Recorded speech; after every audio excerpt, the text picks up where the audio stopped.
안녕하세요. 오늘의 매매 이렇게 했고요. 사면 컴택을 장 초반에는 매매 안 했죠.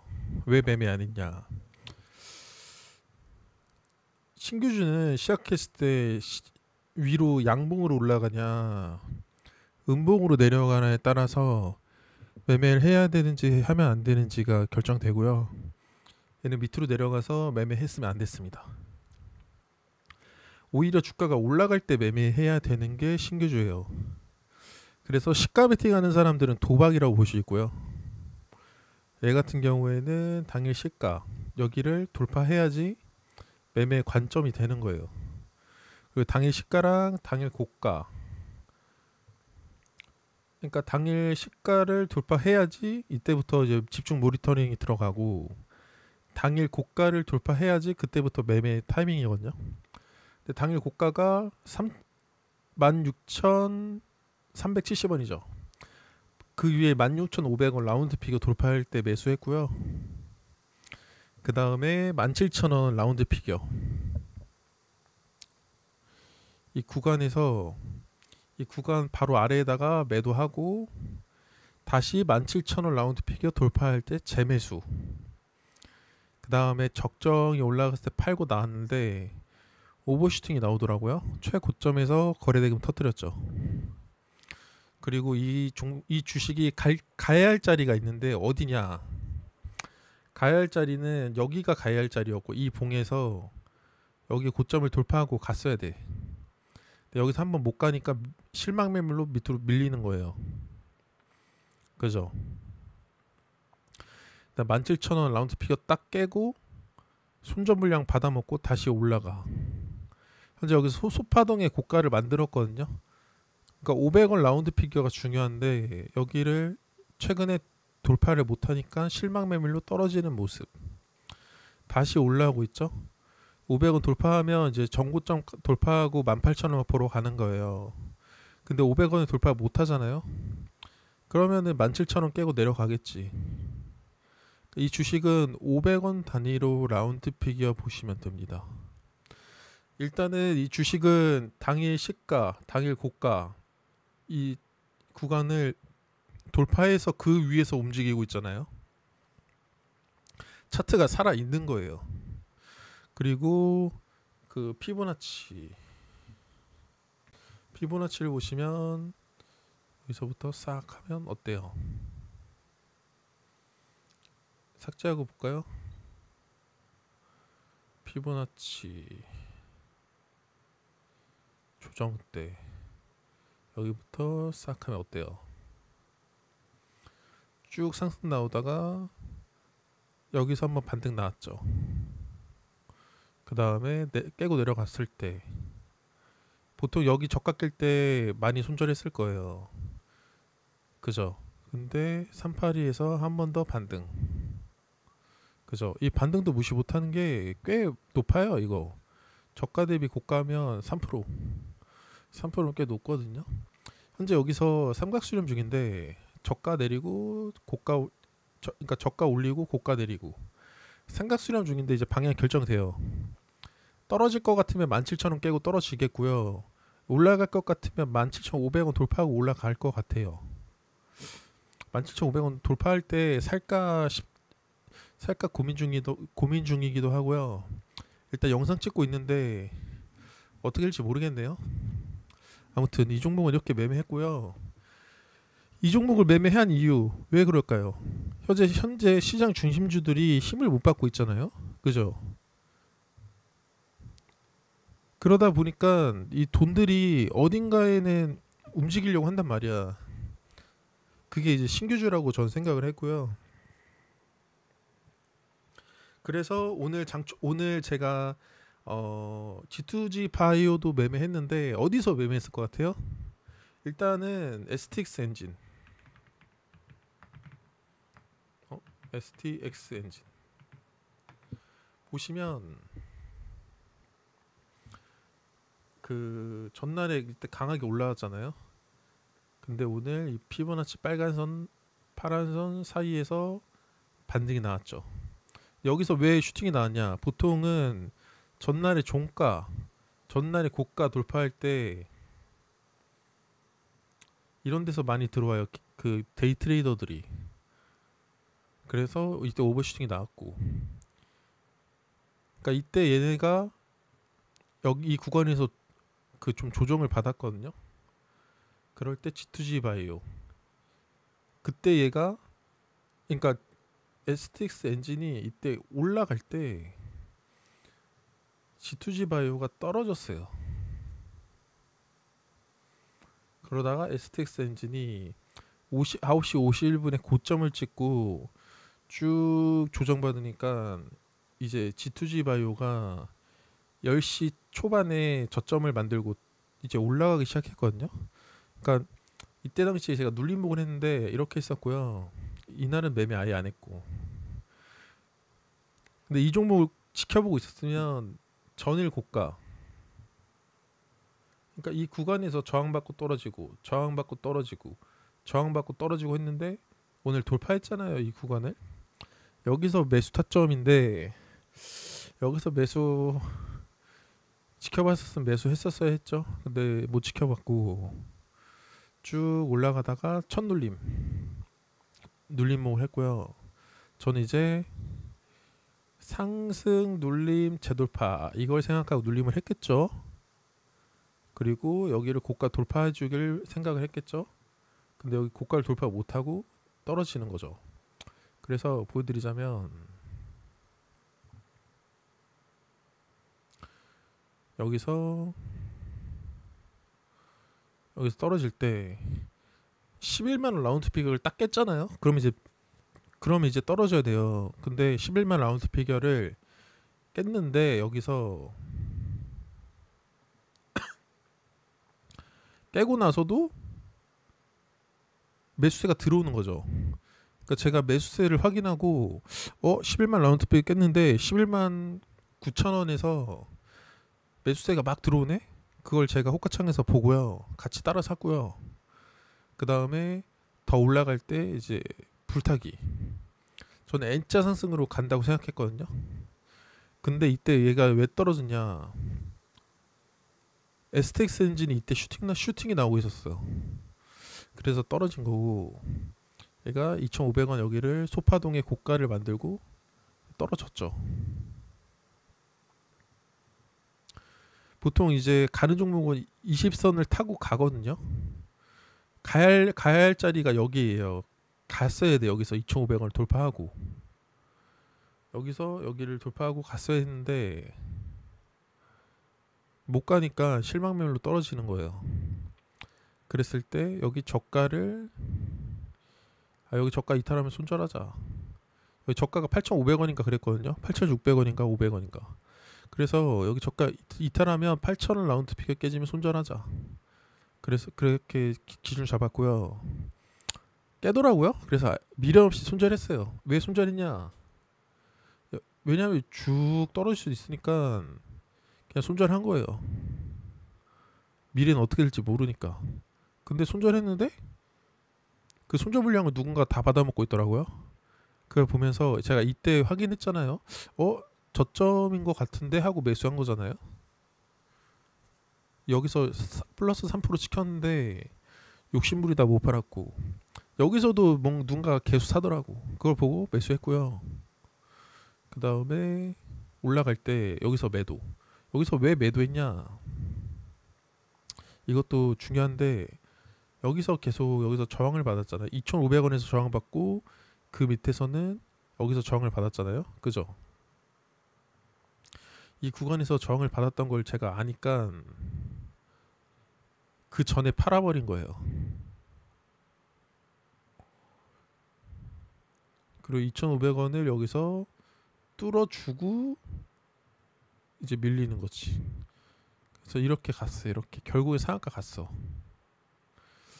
이때 그냥 사놓고 가만히 있었으면 그럴 수도 없겠지만 13% 먹었네. 아무튼 그리고 또 봐봐요. 여기 저항대 2,500원 저항대에서 뚫어주고 나니까 지지가 나오잖아. 그죠? 아무튼 이거 진짜 아쉬웠다. 아무튼 그랬었고, 그래도 앞에서 수익 냈으니까. STX 엔진은 매매 안 했습니다. 왜 매매 안 했냐면 이 단기갈 화살표가 떴어요. 단기갈 화살표가 여기 안 떠 있냐? 추가해 볼까요? 아니다. 보시면 여기 떠 있죠. 이 단기갈 화살표 떠 있죠. 보통 이 화살표가 떠 있으면 종가에 내려가거나 종가쯤에 내려가거나 시간외에서 내려가거나 그래요. 그래가지고 이게 떠 있으면 잘 돌파 매매를 안 해. 아마 여기서 올라갈 확률보다 밑으로 떨어질 확률이 높아요. 현재 14,900원인데 잘 기억해 보세요. 밑으로 떨어질 확률이 높다. 결국에 17,000원을 이탈 안 하고 위로 방향을 틀려고 하네요. 근데 지금 구간에서 들어가는 거는 방향이 결정이 안 됐고 500원 라운드 픽을 칠 때 강력한 거래 대금과 함께 돌파를 하냐, 저는 그걸 중요하게 보고요. 그러니까 결국엔 제가 유료 강의 20개 이상 들었잖아요. 근데 듣고 나서 느낀 점은 뭐가 있냐, 그거에 대해서 한번 얘기를 해보려고 하는데, 유료 강의 20개 이상 듣고 느낀 점, 이 기법이라는 건요, 기법이라는 거는 운동으로 치면 기초에 기초 그냥 축구로 치면요, 드리블, 공 차기, 달리기, 이런 거라 보시면 돼요. 근데 여러분이 공 차는 걸 아무리 잘 차도 유명한 축구 선수가 될 수가 없잖아요. 왜냐하면 모든 능력이 다 뛰어나야 되잖아요. 체력도 좋아야 되고, 드리블도 잘해야 되고, 공차기도 잘해야 되고, 달리기도 잘해야 되고, 패스도 잘해야 되고, 다 잘해야 되잖아요. 그죠? 공만 아무리 잘 차봤자 상대방이 어떻게 나오냐에 따라 다르잖아요. 수비수도 있고 하다 보니까. 그죠? 그것처럼 기법이라는 거는 이 완전 기초고요. 기법을 안다고 해서 수익이 날 수가 없어. 근데 여러분은 이 기법만 배우면 큰 돈으로 갖고 시장에 뛰어들어 가지고 이제 나 이 기법 아니까 돈 벌겠지 하고 뛰어드는데 보통 이제 그렇게 많이 깨지죠. 근데 이제 기법을 다 알고 나면은 이제 기법보단 뭐 심리구나, 그리고 기법보단 종목 선정이구나, 이걸 깨달아요. 그죠? 그래서 이때 가장 실수를 많이 하는 게 장중에 당일 주도주, 이걸 빨리 캐치하려고 노력을 해요. 그러면서 이 거래대금 상위, 실시간 종목조회 순위, 그리고 뭐 등락률 상위, 그리고 뭐 프로그램 순매수 상위, 그리고 뭐 순간 체결량, 이런 걸 보면서 종목을 빠르게 찾아내려고 하거든요. 그리고 여기다가 조건 검색식. 근데 저는 이게 늪으로 빠지는 지름길이라고 봐요. 왜냐면은 이렇게 하다 보면요, 자꾸 장중에 그러니까 매도하고 바로 다른 종목 올라가는 거 냅다 따라 들어가고, 매도하고 또 다른 종목 또 진입하고, 그러니까 매매 횟수가 많아지고요. 그리고 이게 뇌동매매로 이어져요. 근데 이런 것들은 이제 유료 강의에서 잘 안 알려주거든요, 강사들이. 보통 강사들이, 제가 강의 들었던 보통 강사들이 자기 기법에 맞는 종목 선정 알려주고요. 그리고 기법 여기서 사세요, 여기서 파세요,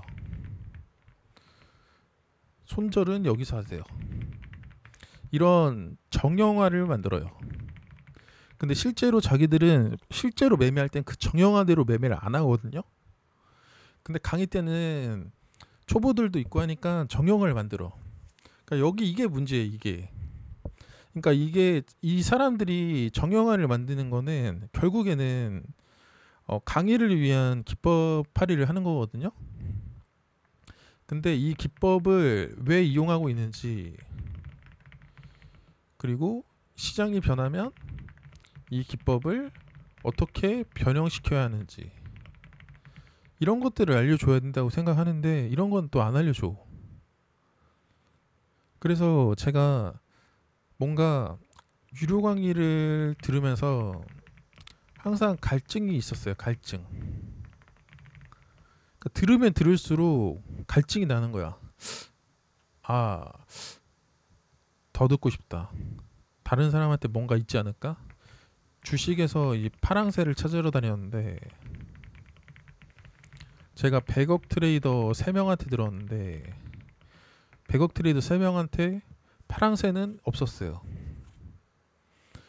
그러니까 이 사람들한테 파랑새가 실제로 있을지는 모르겠는데 있는데 안 가르쳐 주는 건지 아니면 진짜 없는 건지 모르겠는데 당사자들만 알겠죠. 팩트로는 당사자들만 알겠는데 제가 100억 벌어본 게 아니니까. 근데 이 100억 트레이더한테 그런 게 없었다. 그러니까 결국에는 유료 강의 20개 듣고 느낀 건 강의 내용이 비슷비슷해요. 진짜 돌고 도는 것 같아. 왜냐하면 결국 이 사람들도 누군가한테 가르침을 받았을 거 아니에요? 그죠? 그러다 보니까 시간이 지나서 자기가 강사가 됐을 때 그 전에 배운 대로 알려주는 거야. 그래서 유료 강의 20개 들어보니까 다 내용이 비슷비슷해. 결국에는 어떤 사람이 강의하냐 그 차이예요. 그러니까 이제 강의는 사실은 가장 중요한 게 수강생을 이해시키려고 하는, 그러니까 수강생을 이해시키는 능력이 가장 중요하게 생각하고요. 왜냐면은 어떤 100억 트레이더가 있었는데 실력은 좋아요. 근데 강의를 더럽게 못하는 거야. 왜냐면은 뭔 말 하는지를 모르겠어. 자기 매매는 잘하는데 강의는 더럽게 못해. 그래가지고 이 사람의 강의를 들으면서 느꼈죠. 진짜 좀 아무튼 비속을 섞을 뻔했네. 어떻게 보면 이 트레이더는 선수고 강의는 그 코치, 감독 역할이라고 볼 수 있거든요. 트레이더는 선수, 강의는 코치, 감독 역할. 그러니까 트레이딩을 잘하는 사람이 코치, 감독까지 잘할 경우가 없다는 거죠. 그래서 유료 강의 20개 이상 듣고 느낀 점은 누가 막 100억 벌었다 해서 강의를 무조건 듣는다고 해서 만족하는 강의가 나올 확률이 높진 않아요. 제가 느낀 거는. 그러니까 누구한테 이제 만족감을 느끼냐면 수강생의 눈높이로 쉬운 말로 알려주는 사람. 그러니까 전문 용어로 무슨 소린지도 모르게 알려주는 사람 말고 쉬운 눈높이로 알려주는 사람이 진짜 강의를 잘하는 것 같아. 제가 그거를 미모사, T98, 트레이더 김씨, 손절남 이분들한테 느꼈고요. 이분들은 트레이딩도 잘하는데 강의까지 잘해. 그래서 이분들이 다시 강의하신다. 그러면 저는 의리로라도 듣습니다. 이분들이 다시 강의하신다면. 저도 이분들을 모방해서 강의를 실제로 하고 있어요. 이분들이 이런 식으로 하니까 이해가 팍팍 되네. 나도 이런 식으로 강의해야겠다. 모방해서 하고 있는데 결국 이 트레이더 김씨 피보나치 눌림 있잖아요. 이게 그 알려준 대로만 하면 돌아갑니다. 왜 그러냐? 이 피보나치 눌림을 원리를 이해하고 그러니까 원리를 이해해야 돼요. 그리고 시장에 맞게 변형시켜야 돼요. 그러니까 뭐라고 해야 돼? 순정의 끝, 그러니까 튜닝의 끝은 순정이라는 말 있잖아요. 그죠? 자동차 튜닝의 끝은 순정이다. 그것처럼 이게 트레이드 김씨의 피보나치 눌림은요, 순정을 알려준 게 아니고 튜닝을 알려준 거예요. 튜닝. 그러니까 피보나치 눌림, 트레이드 김씨의 피보나치 눌림은 튜닝을 하신 거예요. 그때 당시 입맛대로. 그죠? 그러면은 여러분이 이 튜닝을 공부하시는 거예요. 트레이더 김씨 피보나치 눌림을 배우면은. 근데 튜닝을 배우면 안 되고, 왜냐면은 왜 튜닝을 배우면 안 되냐면 그 시장은 계속 돌고 돌잖아요. 변화가 시장은 계속 변하잖아요. 그죠? 근데 튜닝을 배우면은 돌아갑니다. 그래서 제가 느낀 거는, 제가 이 트레이더 김씨의 피보나치 눌림을 배우고 나서 가장 먼저 한 거는 이 피보나치가 무엇인가, 그런 것부터 아주 기초부터 새로 이제 들어갔고요. 그래서 그래서 나중에 결론이 뭐냐, 피보나치 트레이더 김씨 피보나치 눌림은 튜닝이고 순정은 0.236, 0.382, 그리고 0.5, 이게 순정이에요. 순정. 근데 트레이더 김씨의 피보나치 눌림은 이 순정이 아니에요. 이분의 입맛대로 조정한 거야. 그래가지고 그때 당시에는 피보나치 눌림이 잘 되는데 지금은 잘 안 돼요. 그러니까 트레이더 김씨의 피보나치 눌림, 지금은 그냥 순정대로 매매하는 게 좋아요. 그래서 차트를 보여드리면, 자, 피보나치 눌림을 그어볼게요. 보통 저점 대비 긋는데 어때요? 이게 순정이에요. 236, 382, 0.5 순정이에요. 순정. 여기서 보시면 어때요? 주가가 쭉 상승하다가 고점을 찍고 내려갈 때 236 여기서 반등이 나오죠. 그 다음에 최근 여기 저점을 깨고 내려갈 때 손절을 했을 거예요. 타이트하게 손절 잡은 사람들이. 그랬을 때 0.382에서 여기서 딱 살짝 깨고 반등. 그죠? 저는 항상 매매할 때 피보나치 이거 순정을 설정해 놓고 매매를 해요. 그리고 G2G 바이오도 보시면, 저는 이제 순정을 여기다 그려놨는데, 이 피보나치는요, 트레이더 김씨한테 배운 그 피보나치를 제 입맛대로 순정으로 바꿔놓은 거예요. 그래서 보시면 딱 그으면 어때요? 순정이랑 똑같죠. 236 빨간 선, 파란 선, 초록선 겹쳐지죠. 여기는 뭐냐? 여기는 왜 안 겹쳐지냐? 여기를 고점으로 했을 때 이거고, 고점이 올라갔으니까 피보나치도 올라가는 거예요. 보시면 고점 올려볼게요. 그죠? 피보나치도 올라가죠. 그러니까 피보나치는 저가 고가 이거를 1이라고 기준을 잡고 1에서 0.236, 382, 0.5 0.5가 봉 중심선이 되겠죠. 그러니까 이 순정을 알고 나서 이제 시장에 맞게 변형을 하는 거예요. 그 변형을 차트에 설정해도 되고, 아니면 그냥 머릿속으로 알고 있어도 되고. 현재 피보나치 0.382에서 반등 나오는 게 많아요. 이 두 종목뿐만 아니라, 얘도 여기 382에서 반등 나왔죠. 그 삼양 컨택뿐만 아니라 뭐 STX 엔진 이런 애들 다 그래요.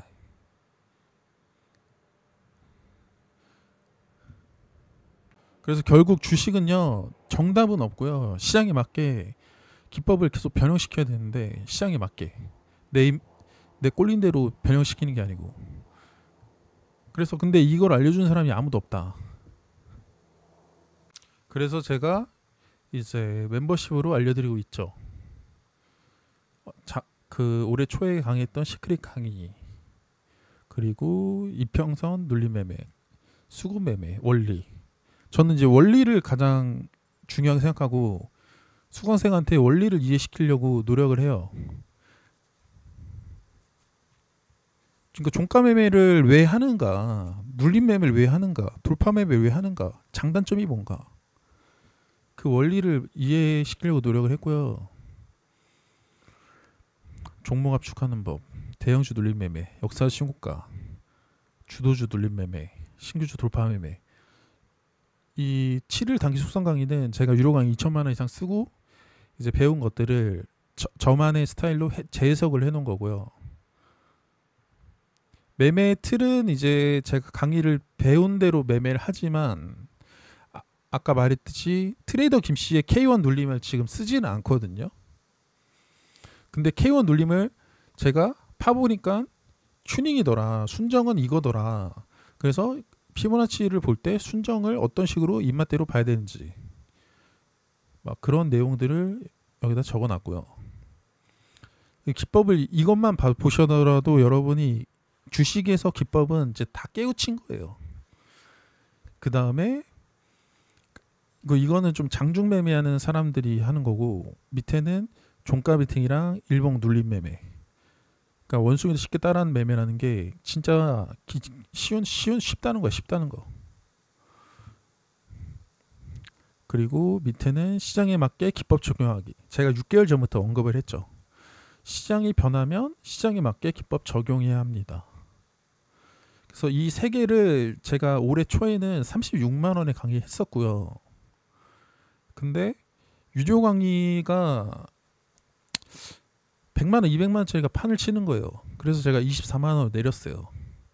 근데 이것만 보셔도 여러분이 유료 강의 2천만 원 이상 세이브 하시는 건데, 거기에다가 제가 시장에 맞게, 그러니까 시장 보는 방법에 대해서 제가 한번 여기다 풀어놨고요. 이 모든 게 24만 원이다. 뭐 1주차부터 2주차, 3주차 다 해놨습니다. 궁금한 사람들은 보시면 될 것 같고요. 이 한 달 단기 속성 강의는 강의가 끝났어요. 제가 딱 한 달만 강의한다 했는데 7월 16일부터 8월 15일인가? 그때까지 한 달만 딱 강의한다 했는데 강의가 끝났어요. 그러니까 현재 이 완성품은 이거다. 여러분이 기법을 습득하시고, 얘도 기법이죠. 그 다음에 종목 선정을 어떻게 해야 되냐, 그 종목 선정에 대해서 이제 제가 여기서 알려줍니다. 한 달 단기 속성 강의에서. 그 시장이 변하면 시장에 맞게 기법을 적용해라까지. 그러니까 이 단기 속성 강의에서는 종목 선정과 시장은 어떤 식으로 봐야 하는지. 그러니까 최근에 보면 시장 중심주들이 많이 무너졌잖아요. 힘을 못 받잖아요. 지수 고점에서. 그러니까 이 신규주들로 돈이 이동하는 건데, 왜냐하면 돈은 똑똑한 돈이니까. 그래서 신규주들이 오늘 상한가도 가고 오늘 상장한 신규주가 강한 거예요. 그러니까 그걸 알아야 돼. 그러니까 시장 중심주가 상승할 때는 신규주나 잡주들이 힘을 못 받죠. 시장 중심주가 떨어질 때는 시소타기로 잡주들이 올라가거나 아니면 신규주들이 올라가거나 다른 애들이 이제 관심을 받고, 이제 그런 것들은 아주 기초 중에 기초인데 그런 것들을 다 알려드리고요. 보시면 종목 선정의 답은 땡땡땡입니다. 종목 선정 실전 예시 사례. 주도주 매매 핵심은 땡땡입니다. 주도주 매매 실전 예시 사례. 주도주 매매 길목 잡는 수식. 데이 트레이딩의 모든 것. 거래대금보다 중요한 기준. 키워드 없인 종목 못 고릅니다. 지금 시장 어디에 집중해야 할까요? 기준을 잡아드리는 거죠. 그리고 당일 수익 내려면 이 순서대로 보세요. 제가 매매 틀을 확실하게 짜드렸어요. 데이 트레이딩 결국 이 구간이 사야 먹힙니다. 단타 여기서 안 사면 평생 힘듭니다. 이거는 VIP 강의고요. 종목 잘 찍는 방법, 그리고 중간 점검. 시장 흐름 이렇게만 읽으면 종목이 보입니다. 주도 섹터 이렇게 잡아야 먹힙니다. 매수 타이밍 차트가 다 알려줍니다. 수익보다 먼저 손실을 막는 법. 기법 기법보다 중요한 심리에 대한 이렇게까지 마인드셋까지 다 이렇게 했고요. 사실 제가 좀 듣보잡이라서 그렇지 원래 이런 내용들은 솔직히 100만 원 이상의 값어치 하는데 아마 억대 트레이더들한테 이렇게 강의하라고 하면 100만 원 이상 받을 거예요. 근데 제가 듣보잡이라서 이 모든 거를 그냥 24만 원에 한 달 동안 풀어드리고 있다.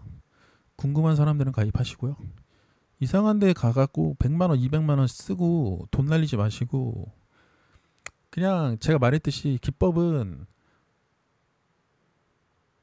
누구한테 배우든 비슷해요, 내용이. 그래서 기법을 뭐 100만 원, 200만 원 듣고 배울 필요는 없다.